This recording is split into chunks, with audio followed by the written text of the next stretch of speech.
Graça e a paz, irmãos. Eu convido você a abrir a sua Bíblia em Colossenses capítulo 2, no versículo 14, que nos diz assim: tendo cancelado o escrito de dívida que era contra nós e que constava de ordenanças, o qual nos era prejudicial, removeu-o inteiramente, encravando-o na cruz. Irmãos, uma das piores coisas que os economistas ensinam quanto aos consumidores, a que eles evitem fazer, é, por exemplo, fazer o pagamento mínimo dos cartões de crédito.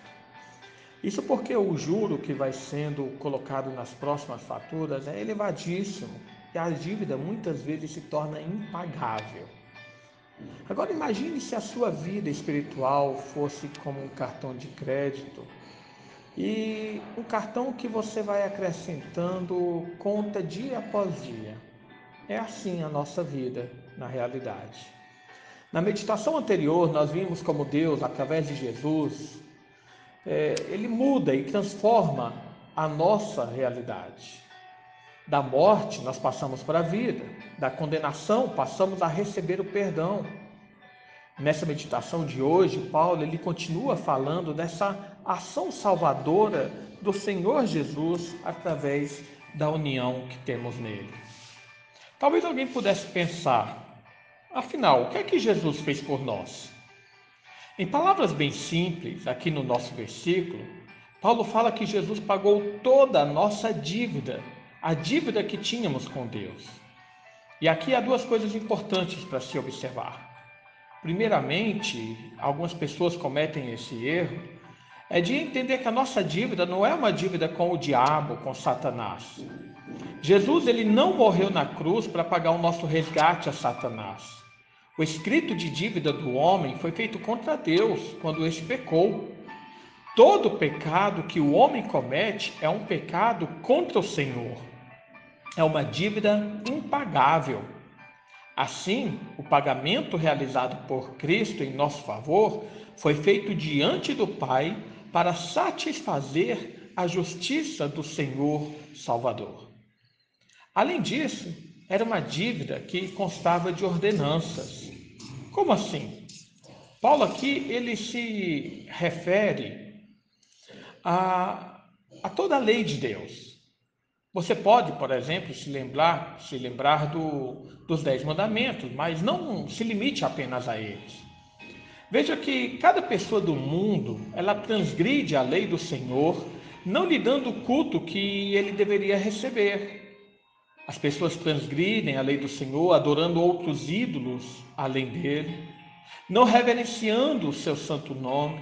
Nós transgredimos a lei do Senhor ao mentir, ao roubar, ao desejar o cônjuge do próximo e coisas assim que são colocadas nas diversas leis de Deus. Todas nossas injustiças que cometemos são transgressões da lei de Deus. Agora pense em cada coisa errada que você já cometeu na sua vida e veja então o tamanho da sua dívida contra o Senhor. Suponhamos que você, sendo uma ótima pessoa, ainda cometesse apenas 10 pecados por dia. Eu quero salientar que isso é impossível. Eu vou colocar você como tendo cerca de 30 anos. Então veja bem, se em 10 pecados por dia, em um período de um ano de 365, seriam 3.650 pecados por ano. E multiplicando esses 3.650 pecados por ano por cerca de 30 anos, dariam cerca de 109.500 pecados.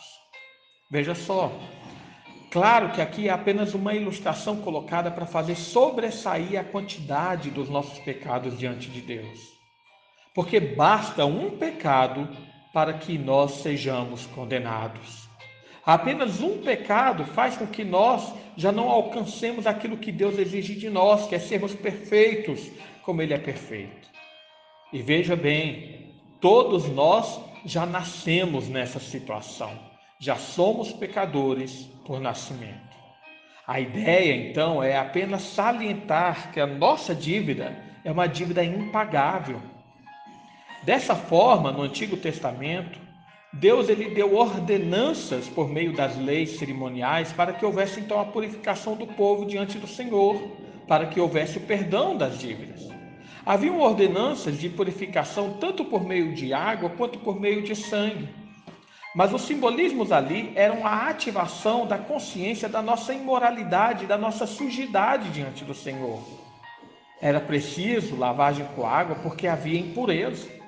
Quando a pessoa, no outro exemplo, via um animal ser sacrificado e seu sangue sendo derramado no altar, ali ele devia ver que um inocente estava morrendo no seu lugar.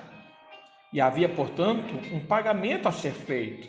Um pagamento pela fé e não apenas pelo ato, mas um pagamento para que houvesse uma declaração de perdão de Deus em favor do adorador.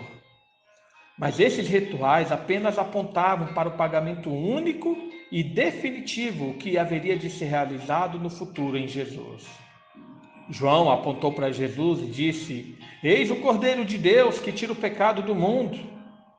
É unicamente através de Jesus que se faz um pagamento efetivo, eficaz e definitivo. Quando Jesus foi elevado na cruz, ali ele expressou a concretização de sua obra de resgate da nossa dívida ao falar, está consumado. Mas observe outra coisa colocada por Paulo. Essa remoção da dívida, ela foi realizada de forma inteira. Ele diz aqui que ele removeu inteiramente, encravando na cruz. Não ficou nem um pouco de dívida a ser paga pelo homem. A obra de Jesus é perfeita, de forma que não há nada mais a ser feito pelo homem, a não ser crer em Jesus. E aqui, para quem tem acompanhado todas as nossas últimas meditações, vai novamente perceber que a conclusão de Paulo é: Jesus nos basta. Os falsos profetas e falsos pastores sempre tentaram e hoje em dia continuam tentando colocar alguma necessidade além de Jesus. Colocam que ainda temos de acrescentar mais algum pagamento de obras ao sacrifício de Jesus. Mas não, diz Paulo. O pagamento de Jesus é suficiente, é eficiente para pagar a dívida do pecado de todo o seu povo, das suas ovelhas, por quem ele veio entregar a sua vida. Glorifiquemos, portanto, ao Cordeiro de Deus que tirou o pecado do mundo. Amém. Convido você a orar nesse momento. Pai amado, mais uma vez nos colocamos diante de Ti. Rendemos graças e louvores, Senhor, pela Tua obra em nosso favor. Te agradecemos, Senhor, por Tua misericórdia que nos alcançou, pelo pagamento da dívida que Teu Filho realizou ali na cruz, conforme o Teu próprio propósito, para, Senhor, nos beneficiar, nos salvar, nos redimir e nos resgatar. Te agradecemos, ó Pai, porque sabemos que por nossas próprias forças, pelos nossos próprios méritos, jamais conseguiríamos alcançar tudo aquilo que Tu exigias de nós. Portanto, Senhor, louvado seja o Teu nome, exaltada seja a Tua glória, porque enviaste o Teu Filho para morrerem por nós ali na cruz, e ali na cruz remover inteiramente todo escrito de dívida que era contra nós. Nós adoramos a Ti, adoramos o Cordeiro, e é em nome dele que nós adoramos. Amém.